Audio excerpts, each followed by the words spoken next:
Hello students, आज हम लोग पढ़ेंगे normality under some basic concept in chemistry class 11।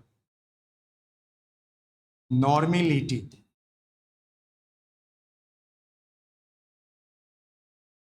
Normality को हम लोग कैपिटल एन से रिप्रेजेंट करते हैं। नॉर्मलिटी कंसंट्रेशन ऑफ सॉल्यूशन को रिप्रेजेंट करता है। नॉर्मलिटी का मतलब होता है how many number of equivalent present in 1 litre solution. 1 litre solution का मतलब 1000 millilitre of solution. 1000 millilitre of solution में या 1 लीटर सॉल्यूशन में कितने number of equivalent of solute मौजूद हैं, आप इसी को बोलते हैं normality of solution. Normality of solution को हम लोग डिफाइन करेंगे number of equivalent of solute. Number of equivalents of solute in 1 litre solution. 1 litre solution में जितने number of equivalent of solute मौजूद होंगे, इसी को क्या बोलते हैं? It is called as normality of solution. Number of equivalent of solute present in 1 litre find करने के लिए हम लोग क्या कर सकते हैं? यदि भी लीटर सॉल्यूशन में n number of equivalent dissolved है, तो आप सिंपली निकाल सकते हैं 1 लीटर सॉल्यूशन में कितने number of equivalent of solute होगा। नॉर्मलिटी निकालने के लिए हम लोग number of equivalent of solute जितना भी होगा सॉल्यूशन में, total number of equivalent of solute जितना होगा, इसमें total volume of solution in litre से डिवाइड कर दें। तो number of equivalent of solute बटे volume of solution in litre, that gives you normality of solution. जहां पर NEQ जो है ये नंबर ऑफ इक्विवेलेंट को रिप्रेजेंट कर रहा है।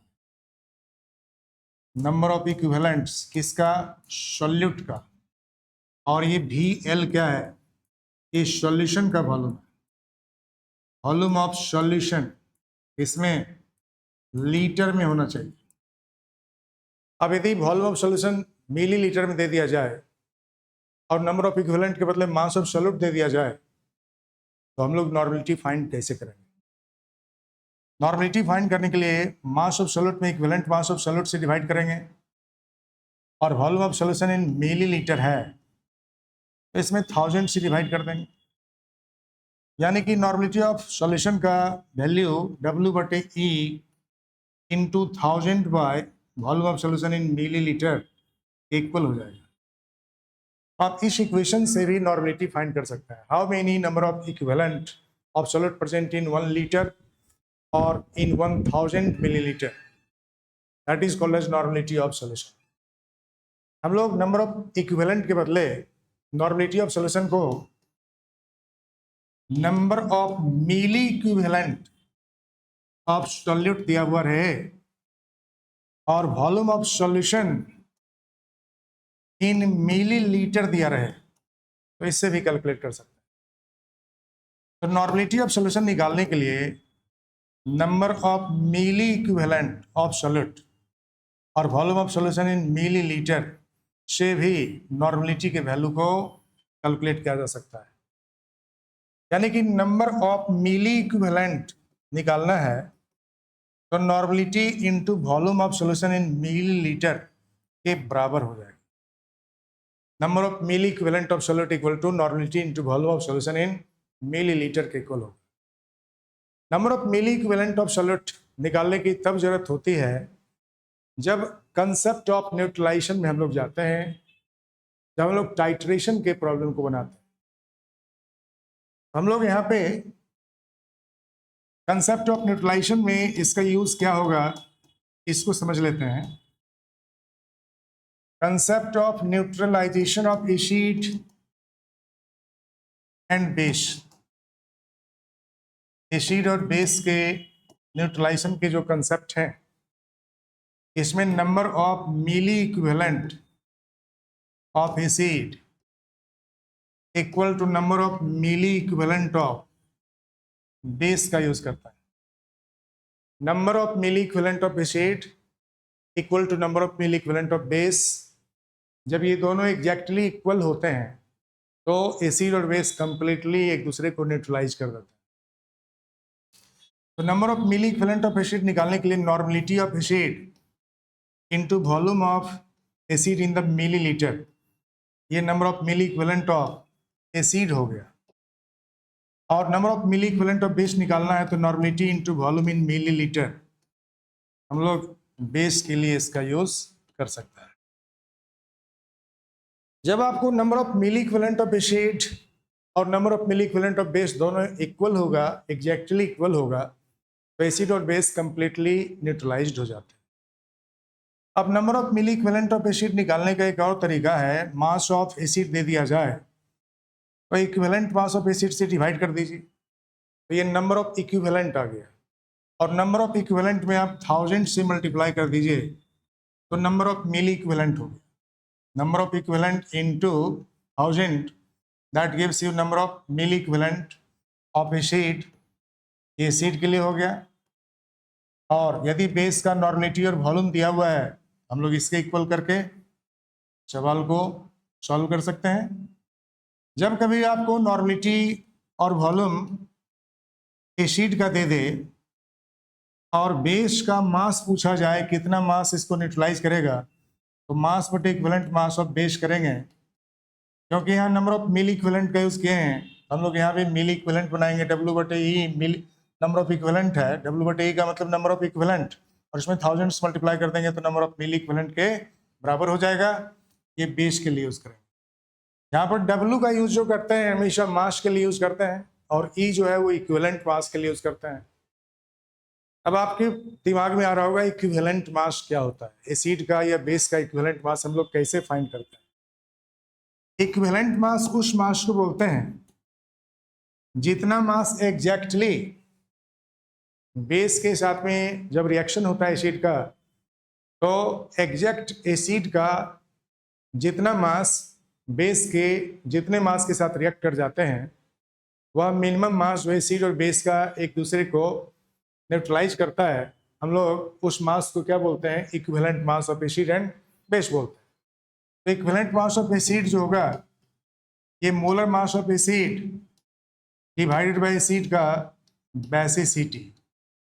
तो बेसिसिटी ऑफ एसिड जो होगा वो number of replaceable H plus होता है।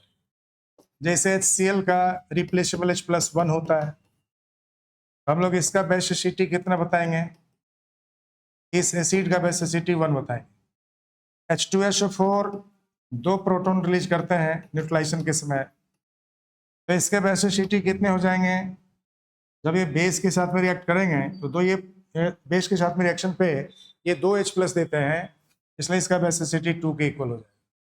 तो इक्विवेलेंट मास जब भी कैलकुलेट करेंगे तो मोलर मास जितना होगा उसमें बेसिसिटी से डिवाइड कर देंगे। मोलर मास M से रिप्रेजेंट किया गया है, एक मोल का मास मोलर मास कहलाता है, और बेसिसिटी का मतलब होता है नंबर ऑफ रिप्लेसेबल H+। इसी तरह से इक्विवेलेंट मास जब बेस का निकालना हो तो बेस का भी नंबर ऑफ इक्विवेलेंट हम लोग कैलकुलेट कर सकते हैं। इक्विवेलेंट मास जब बेस का फाइंड करना हो तो मोलर मास ऑफ बेस में आप एसिडिटी ऑफ बेस से डिवाइड कर दीजिए। एसिडिटी ऑफ बेस का मतलब होता है number of replaceable hydroxide ion, जितने रिप्लेसेबल हाइड्रोक्साइड आयन होंगे उतना एसिडिटी ऑफ बेस कहलाएगा। जैसे कैल्शियम हाइड्रोक्साइड में 2 रिप्लेसेबल हाइड्रोक्साइड आयन है, हम लोग इसका जो एसिडिटी बताएंगे इस बेस का, क्योंकि बेस रिएक्ट करेगा एसिड के साथ, तो एसिड के साथ रिएक्शन में ये 2 H+ दे सकता है, इसका 1 मोल 2 H+ दे सकते हैं, तो एसिडिटी इसका क्या होगा, दैट इज 2। तो जितना OH- ये देगा, बेस OH- प्रोड्यूस करता है, जितना OH- ये बेस फर्निश करेगा उतना इसका एसिडिटी कहलाएगा। तो मोलर मास में इसके एसिडिटी से डिवाइड कर देंगे तो इक्विवेलेंट मास इस बेस का कैलकुलेट हो जाएगा। इसी तरह से NaOH का कैलकुलेट करना है तो NaOH से 1 OH- ही फर्निश होंगे, तो इसका एसिडिटी कितना होगा, दैट इज 1। क्योंकि ये ओनली 1 OH- फर्निश करते हैं तो इसका एसिडिटी हम क्या बताएंगे, दैट इज 1। तो इक्विवेलेंट मास जब भी निकालना हो एसिड का या बेस का, तो एसिड या बेस के मोलर मास में हम एसिड के बेसिसिटी से और बेस के एसिडिटी से डिवाइड करेंगे, इस तरह से इक्विवेलेंट मास फाइंड हो जाएगा। अब यदि एक क्वेश्चन दिया गया कि find the normality of H2SO4 solution if 20 gram H2SO4 is dissolved in 250 milliliter। यदि 20 ग्राम 250 मिलीलीटर में डिजॉल्व्ड है, 20 ग्राम H2SO4 का घुला हुआ है 250 मिलीलीटर में, तो इसका नॉर्मेलिटी क्या होगा? तो H2SO4 का सबसे पहले इक्विवेलेंट मास निकालेंगे। H2SO4 2H प्लस देता है, तो इसके इक्विवेलेंट मास निकालने के लिए, equivalent mass of H2SO4 find करने के लिए molar mass of H2SO4 use करेंगे। अब मोलर मास ऑफ H2SO4 जो होगा ये फॉर्मूला से हम लोग निकाल लेंगे।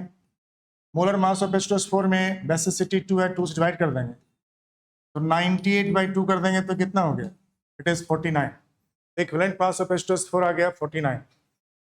यदि आपको नॉर्मेलिटी फाइंड करने के लिए दिया गया है तो नॉर्मेलिटी फाइंड करने के लिए आपको क्या क्या चाहिए? Mass of H2SO4 solute but equivalent mass of solute into 1000 by volume of solution in millilitre. अभी जस्ट हमने ये फॉर्मूला सीखा है नॉर्मेलिटी फाइंड करने के लिए। अब यहाँ मास ऑफ सॉल्यूट जो दिया हुआ है ये 20 ग्राम H2SO4 दिया हुआ है। हम लोग यहाँ पर 20 बट इक्विवेलेंट मास 49 होता है into 1000 by volume of solution 250 millilitre है, 250 से डिवाइड कर दीजिए इसको, ये 4 टाइम्स जाएगा, यानी कि 24 जा 80/49 के इक्वल हो जाएगा। 80/49 इतना नॉर्मेलिटी का वैल्यू हो गया ऑफ H2SO4।